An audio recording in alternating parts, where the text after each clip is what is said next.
반갑습니다. 인생교육 조력자 비비런덕입니다. 국민건강보험공단 체험형 인턴 자기소개서 항목해설 보내드립니다. 제 영상이 처음이시라면 아래 설명란에 링크 주소를 따라 자소서 그리고 면접 비포노트 영상에 댓글로 메일 주소 남겨주시면 보내드리도록 하겠습니다. 1번 항목부터 보겠습니다. 공동체 속에서 중요한 일을 결정하는 데 있어 자신의 의견과 반대되는 타인의 의견을 수용했던 경험에 대해 자유롭게 기술해달라고 최대 500자를 요구를 하고 있습니다. 대인관계 능력과 관련된 부분이겠죠. 그래서 우선적으로 이 항목의 흐름으로서 합당한 것을 말씀드려 볼게요. 그러니까 공동체의 성과를 달성하는 과정 중에서 의견 대립이 발생했을 것이고 상대방의 의견에 대해서 존중하고 포용하는 태도를 취함으로써 최선의 방법을 찾아 나갔다라는 스토리가 되면 좋겠죠.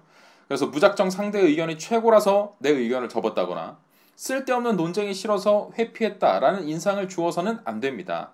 그래서 상대의 의견을 충분히 공감하는 과정 속에서 미처 내가 알지 못했던, 내가 생각지 못했던 장점이 있다라는 것을 발견했고 혹은 판단했고 협의를 거쳐서 최선이라고 생각하는 의견의 뜻을 모았다라는 뉘앙스가 되어야만 하는 겁니다. 이 과정에서 중요한 액션으로서 먼저 상대의 의견을 사심없이 있는 그대로 이해하려는 태도가 필요할 것이고 내가 가진 의견과 어느 것이 더 좋은지 어떤 잣대를 정해놓기 위해 향후 예상되는 상황이라는 것들을 시뮬레이션 해보았다라는 등의 노력이 필요하겠죠. 그리고 한편으로는 내 의견의 타당성이라는 것을 입증시키기 위해서 상대방을 이해시키기 위한 자료를 나름대로 준비해 보았다거나 어떤 논리적으로 설득을 하려는 그런 액션들이 필요했을 것이고 그런 과정들을 거쳐서 비로소 합리적인 기준을 세웠습니다. 라는 부분들이 언급이 되면 좋겠죠. 그리고 이제 좋지 못한 의견들을 어떤 차선책들을 제거해 나가는 방식으로 양측 모두가 만족할 만한 의견들을 일치시켰다라고 갈 수 있다면 베스트 스토리가 될 수 있을 거라고 판단이 됩니다. 그래서 작성법만 놓고 정리해서 말씀드리면 간략한 배경 설명이 먼저 필요합니다. 어떤 목적으로 어떤 사람들이 무엇을 위해 일하고 있었던 것이고 본인의 역할은 무엇이었다 라는 부분들이 들어가지고 그리고 이제 문제 상황들에 대한 부분으로서 어떠한 상황 때문에 의견 대립이 빚어진 것이다 라고 기술을 하시고 앞서 말씀드렸던 그런 과정들이나 노력들 있죠. 이런 것들을 거쳐서 어떻게 상대의 의견을 수렴하게 된 것이다. 그로 인해서 일의 성과가 어떠한 방향으로 도출되었다.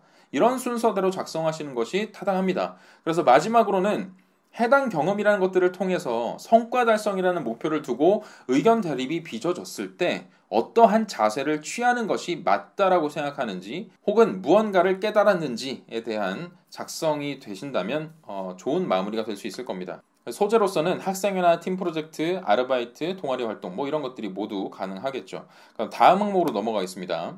이번 항목은 공동체 생활 중 관습적으로 진행되었던 것, 프로세스나 규칙 등을 바꾸거나 개선했던 경험에 대해서 자유롭게 기술해달라고 역시나 500자를 요구를 하고 있습니다. 이런 항목들에 대해서 제가 주로 예로 드는 경험들이 있습니다. 어떤 거냐면 대학 학생대표 역할을 맡아서 수행했을 당시인데요. 특정 행사를 두고 고학번과 저학번 간의 대립이 크게 빚어졌습니다. 특히나 선배들이 고압적인 태도로 기존의 일방적인 의사결정 방식을 취했던 것들, 이런 것들 때문에 후배들의 불만이 불거져 나왔던 것이죠. 그래서 당시의 문제점이라는 것은 고학번 일부 선배들의 의사결정이 수직적으로 하달되던 시스템 때문이었다고 저는 판단했습니다.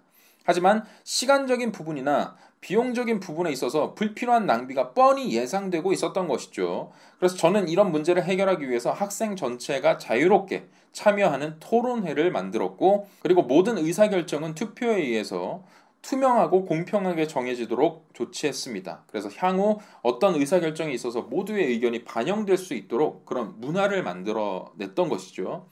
그래서 결론적으로는 비용이나 시간을 효율적으로 줄일 수가 있었다라는 부분, 이런 맥락의 경험이 올 수 있다면 소재로서 괜찮다, 좋다라는 말씀을 드리고 싶습니다.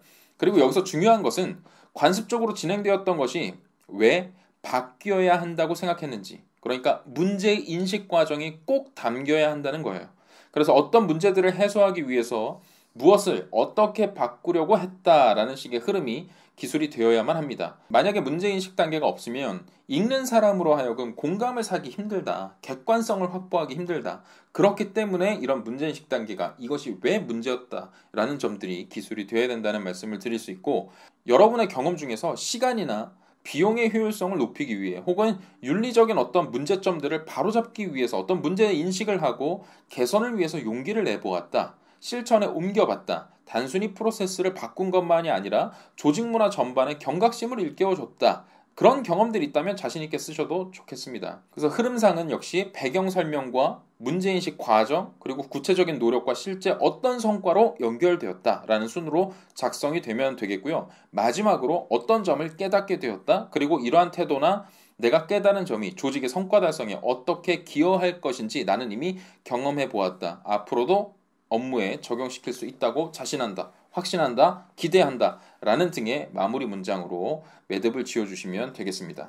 다음 항목 넘어가겠습니다. 3번 항목은 본인의 약점 한계와 취업을 위한 일반적인 스펙, 자격증, 어학, 학점 등 외에 그 약점을 보완하기 위해 노력한 경험에 대해서 자유롭게 기술해달라고 500자를 요구하고 있습니다. 신선한 질문이죠. 제가 굉장히 좋아하는 유형의 질문이라서 반갑습니다. 여러분께 당부하고 싶은 이야기는 이 항목은 철저히 경험 베이스입니다. 그러니까 단순한 지식이나 스킬을 쌓기 위한 노력이 아니라 태도나 자세 이런 것들을 개선해냈던 경험을 묻고 있다고 생각하시는 게 좋아요. 그러니까 이 문항에서 약점이라고 일컫는 것들은 성격의 단점 이 정도로 해석하셔도 무리가 없습니다.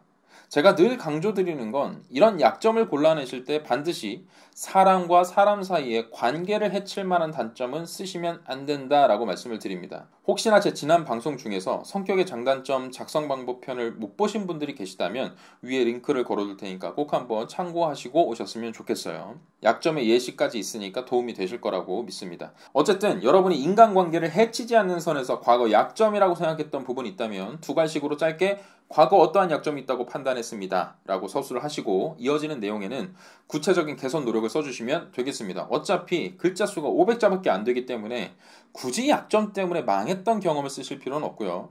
어떤 약점 때문에 어떤 점이 걱정스러웠다, 우려되었다 라는 정도로 기술하시면 됩니다. 그리고 이제 개선 노력 과정에 대해서 훨씬 더 많은 비중을 쓰시면 되겠죠. 물론 성격의 단점이라고 보아도 무방하다고는 했지만 일부 이런 고민이 있을 수도 있어요. 여러분들께서 학업적인 약점은 안 되는 것인가? 물론 가능합니다. 다만 자격증이나 복수전공 같은 스펙으로 연결시키지 말라는 거예요. 지문에 나와 있듯이. 그러니까 어떤 분야에 대한 이해가 부족했다라고 이제 그것이 약점이라고 서술을 하실 거라면 액티브한 행동들이 나와야 된다는 거죠. 개선 노력으로서. 전문가를 찾아가서 조언을 적극적으로 구해봤다. 혹은 오프라인 커뮤니티를 통해서 그것을 모집하고 사람들을 모아서 정보를 공유했고 세미나에 참가해봤다. 이런 등등의 액티브한 행동으로서 나의 약점들을 개선시켰다. 이런 흐름이 된다면 사실 문제는 없습니다. 네, 혹시나 추가적으로 궁금하신 점은 오픈 카톡방이나 댓글로 남겨주시면 성심성의껏 답변 드리도록 하겠고요.